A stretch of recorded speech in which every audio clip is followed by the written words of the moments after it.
Hello guys, welcome back to everyday with Ankita YouTube channel. ನೆನ್ನೆ ಲಾಗ್ದು continuation part ಇದು, ಏನೇನು ಆ್ಯಕ್ಟಿವಿಟಿ ಮಾಡಿಸಿದ್ರು ಅಂತ. ಸೊ ಈ ಆ್ಯಕ್ಟಿವಿಟಿ ಬಂದುಬಿಟ್ಟು ಫಸ್ಟು ಮಾಡಿದವ್ರ ಸ್ಟೆಪ್ನ ನೆಕ್ಸ್ಟ್ ಒಬ್ಬರು ಕಾಪಿ ಮಾಡಿ ಅವ್ರ ಸ್ಟೆಪ್ನ ಆ್ಯಡ್ ಮಾಡಿ ಅದರ ನೆಕ್ಸ್ಟ್ ಅವರಿಗೆ ತೋರಿಸ್ಬೇಕು. ಸೊ ಅವ್ರು ಅದನ್ನು ಕಾಪಿ ಮಾಡಿ ಅದ್ರ ಜೊತೆಗೆ ಇನ್ನೊಂದು ಸ್ಟೆಪ್ ಆ್ಯಡ್ ಮಾಡಿ ಅವ್ರ ಮುಂದೆ ಇರೋರನ್ನ ಕರೆದು ಹೇಳಬೇಕು. ಸೊ ಲಾಸ್ಟಿಗೆ ಸ್ಟೆಪ್ಸು ಎಲ್ಲಿಂದ ಎಲ್ಲಿವರೆಗೆ ಯಾವ ಥರ ಚೇಂಜಸ್ ಆಗಿರುತ್ತೆ ಅನ್ನೋದೇ ಫನ್ ಇದರಲ್ಲಿ. ಸೊ ಅದೊಂದು ಆ್ಯಕ್ಟಿವಿಟಿ. ಸೊ ಆ ಆ್ಯಕ್ಟಿವಿಟಿ ಹೇಗಿತ್ತು ಅಂತ ನೀವು ನೋಡ್ಕೊಂಡು ಹೇಳಿ.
ಸೊ ನೆಕ್ಸ್ಟ್ ಆ್ಯಕ್ಟಿವಿಟಿ ಏನಂದರೆ 5 ಮೆಂಬರ್ಸ್ನ ಪಿಕ್ ಮಾಡಿದರು. ಸೊ ಅವರು ಫಸ್ಟು ಒಬ್ಬರು ಒಂದು ವರ್ಡ್ ಹೇಳ್ತಾರೆ, ಆ ವರ್ಡಿಗೆ ಮೀನಿಂಗ್ಫುಲ್ ಸೆಂಟೆನ್ಸ್ ಆಗೋ ಥರ ನೆಕ್ಸ್ಟ್ ಒಬ್ಬರು ಒಂದು ವರ್ಡ್ ಹೇಳಿ ಕಂಟಿನ್ಯೂಸ್ ಆಗಿ ಒಂದು ಸ್ಟೋರಿ ಬಿಲ್ಡ್ ಆಗಬೇಕು ಅವ್ರು ಹೇಳೋ ವರ್ಡ್ಸ್ ಎಲ್ಲ ಸೇರಿಸ್ಕೊಂಡು. ಸೊ ಆ ಥರದ್ದು ಒಂದು ಗೇಮ್ ಆಡಿಸಿದ್ರು, ಅದು ತುಂಬ ಫನ್ ಆಗಿತ್ತು. ಅದು ಯಾವ ಥರ ಇತ್ತು ಅಂತ ನೀವೇ ನೋಡಿ.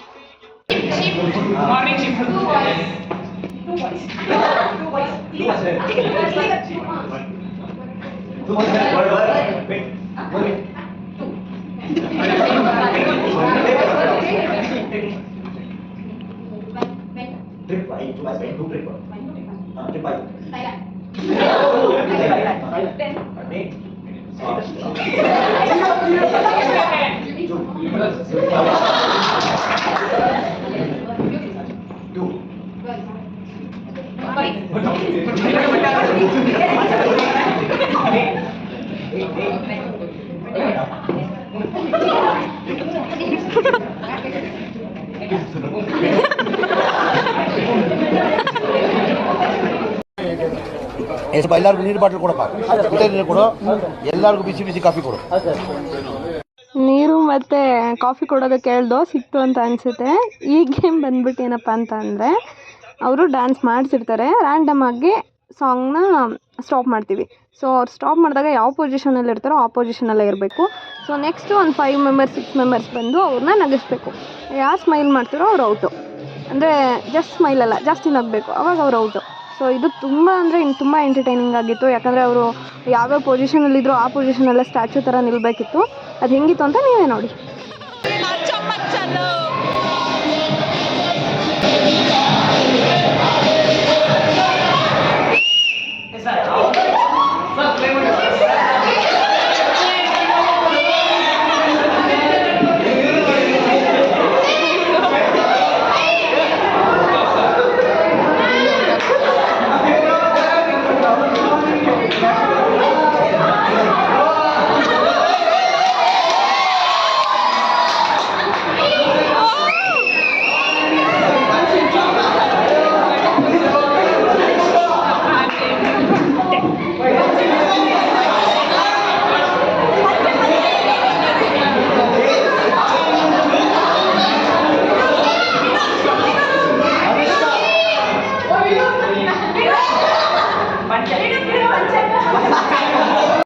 ಉಳಿದಿರೋ 3 ಜನ ಅಂತೂ ಎಷ್ಟು ನಗ್ಸಿದ್ರು ನಗ್ತಿರ್ಲಿಲ್ಲ.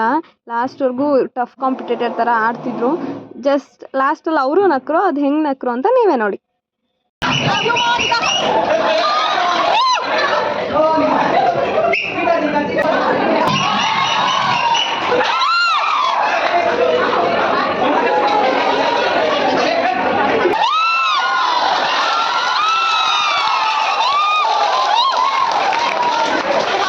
ಗೇಮ್ ವಿನ್ ಆಗಿದ್ದು ಇವರು. ಸೊ ಇವರಿಗೆ ನಮ್ಮ ಸರ್ ಕಂಗ್ರ್ಯಾಚುಲೇಟ್ ಮಾಡಿದ್ರು. ಸೊ ನೆಕ್ಸ್ಟ್ ಗೇಮ್ ಬಂದುಬಿಟ್ಟು ಅದೇ ಗೇಮ್ನ ನಾವು ನಮ್ಮ ಸರ್ನ ಸೇರಿಸಿ ಆಡಿಸಿದ್ವಿ, ಅಂದರೆ ನಮ್ಮ ಟ್ರೈನರ್.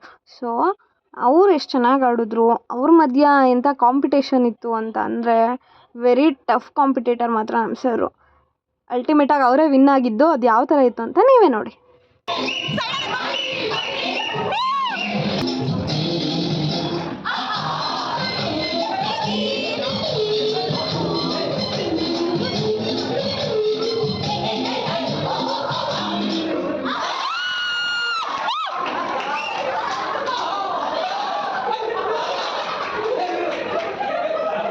ಸ್ಟಾರ್ಟಿಂಗಲ್ಲಿ ಇಬ್ಬರಷ್ಟೇ ಔಟ್ ಆಗಿದ್ದು. ಸೊ ನೆಕ್ಸ್ಟ್ ಅವ್ರನ್ನ ಔಟ್ ಮಾಡೋದು ಫುಲ್ ಟಫ್ ಕಾಂಪಿಟೇಷನ್ ಥರ ಅನ್ನಿಸ್ತಿತ್ತು. ಸೊ ಅವರು ಔಟ್ ಆದರು. ಹೆಂಗೆ ಔಟ್ ಆದರು ಅಂತ ನೀವೇ ನೋಡಿ.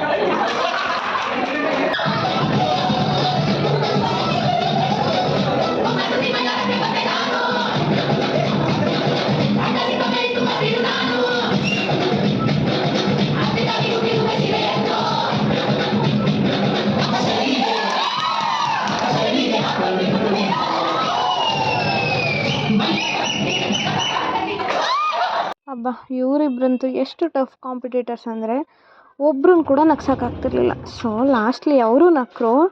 ಅದರಲ್ಲೊಬ್ಬರು ಔಟಾಗಿ ನಮ್ಮ ಸರ್ ವಿನ್ ಆದರು. ಅದು ಹೇಗೆ ಅಂತ ನೀವೇ ನೋಡಿ.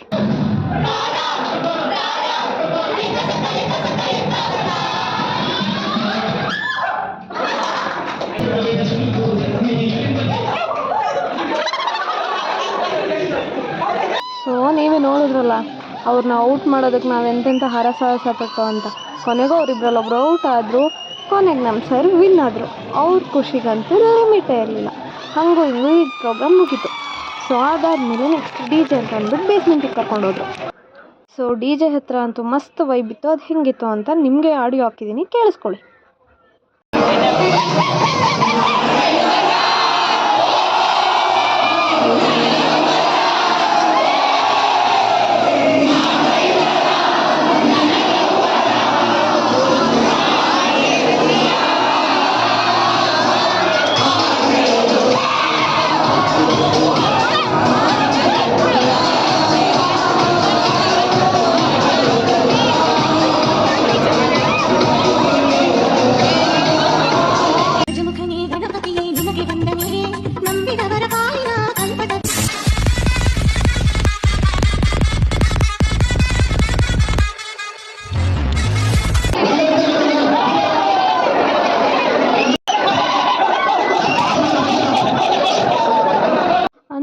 ಡಿ ಜೆ ಮುಗೀತು ಅಂತ ಬರ್ತಿದ್ರೆ ಫುಲ್ಲು ಮಳೆ. ಸೊ ಬಟ್ಟೆ ಎಲ್ಲ ಹೆಂಗಾಗಿತ್ತು ಅಂತ ಕಾಲೊಳಗೆಲ್ಲ ಮರಳು ಸಿಗಾಕೊಂಡಪ್ಪ ನಡೆಯೋಕ್ಕೂ ಆಗ್ತಿರ್ಲಿಲ್ಲ. ಆ ಮಳೇಲಿ ಅದು ಹೆಂಗೆ ಬಂದವೋ ಗೊತ್ತಿಲ್ಲ. ಆ್ಯಂಡ್ ಮಧ್ಯಾಹ್ನದ್ದು ಪ್ರಸಾದನೇ ಜಾಸ್ತಿ ಉಳಿದಿತ್ತು ಅಂತ ಅಂದ್ಬಿಟ್ಟು ಅದನ್ನೇ ಎಲ್ರಿಗೂ ಡಿಸ್ಟ್ರಿಬ್ಯೂಟ್ ಮಾಡಿದರು. ನಾವು ಅಲ್ಲಿ ತಿನ್ನೋಕ್ಕೆಲ್ಲೂ ಜಾಗ ಇರಲಿಲ್ಲ ಅಂತ ಅಂದ್ಬಿಟ್ಟು ಅದನ್ನು ಪಿ ಜಿಗೆ ತಗೊಬರ್ತಿದ್ವಿ.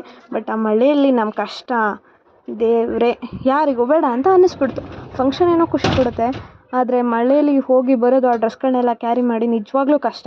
ಅಂತೂ ಇಂತೂ ಪಿ ಜಿಗೆ ಬಂದೆ. ಪಿ ಜಿಗೆ ಬಂದಾಗ ನನ್ನ ಕಾಲಲ್ಲಿ ಯಾವ ಥರ ಮರಳು ಸೇರ್ಕೊಂಡಿತ್ತು ಅಂತ ತೋರಿಸಿದ್ದೀನಿ, ನೀವೇ ನೋಡಿ.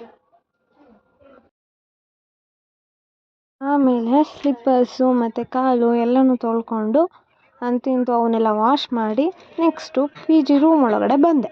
ಊಟಕ್ಕೆ ಪಿ ಜಿದೇನೋ ತಿನ್ನೋಕ್ಕಾಗಲ್ಲ ಅಂತ ಅಂದ್ಬಿಟ್ಟು ನಮ್ಮದು ಇನ್ಸ್ಟಿಟ್ಯೂಷನಲ್ಲೇ ಕನ್ನಡ ಉಳಿದಿತ್ತು ಅಂತ ಅಂದ್ಬಿಟ್ಟು ಅದನ್ನೇ ಕೊಟ್ಟು ಪಿ ಜಿ ಮಕ್ಕಳು ಊಟ ಮಾಡಲಿ ಅಂತ ಅಂದ್ಬಿಟ್ಟು ಸೊ ನೈಟ್ ಊಟಕ್ಕೆ ಅದೇ ಆಯಿತು. ಇವತ್ತು ಪಿ ಜಿ ಊಟ ಸ್ಕಿಪ್. ಸೊ ಈ ಥರ ದಿನ ಒಂದೊಂದು ಪೂಜೆ ಇದ್ದರೆ ಚೆನ್ನಾಗಿರುತ್ತಪ್ಪ. ನೆಕ್ಸ್ಟ್ ಲಾಗಲ್ಲಿ ನಾನು ಎಲ್ಲಿ ಯಾವ ಕೋರ್ಸ್ನ ಮಾಡ್ತಿದ್ದೀನಿ ಆ್ಯಂಡ್ ಆ ಕೋರ್ಸ್ ಬಗ್ಗೆ ನಿಮ್ಗೇನಾದರೂ ಇನ್ಫಾರ್ಮೇಷನ್ ಬೇಕು ಅಂತಂದರೆ ನಾನು ಅಲ್ಲಿಗೆ ಹೆಂಗೆ ಬಂದೆ ಮತ್ತು ಅಲ್ಲಿ ಏನು ಪ್ರೊಸೀಜರ್ ಇರುತ್ತೆ ಅದನ್ನೆಲ್ಲ ನಾನು ಹೇಳಬೇಕು ಅಂತ ಅಂದರೆ ಕಮೆಂಟಲ್ಲಿ ಪ್ಲೀಸ್ ಅದನ್ನು ಮೆನ್ಷನ್ ಮಾಡಿ. ಸೊ ಆವಾಗ ನಾನು ಆ ಟಾಪಿಕ್ ಬಗ್ಗೆ ಮಾತಾಡೋದಕ್ಕೆ ನನಗೆ ಹೆಲ್ಪ್ ಆಗುತ್ತೆ. ಆ್ಯಂಡ್ ನಾನು ಇವಾಗ ರೀಸೆಂಟಾಗಿ BE ಮುಗಿಸಿರೋದು. ಸೊ ಇವಾಗ ನಾನು ಕೋರ್ಸ್ ಮಾಡ್ತಿದ್ದೀನಿ ಇಲ್ಲ ಬ್ಯಾಂಗ್ಳೂರಲ್ಲಿ.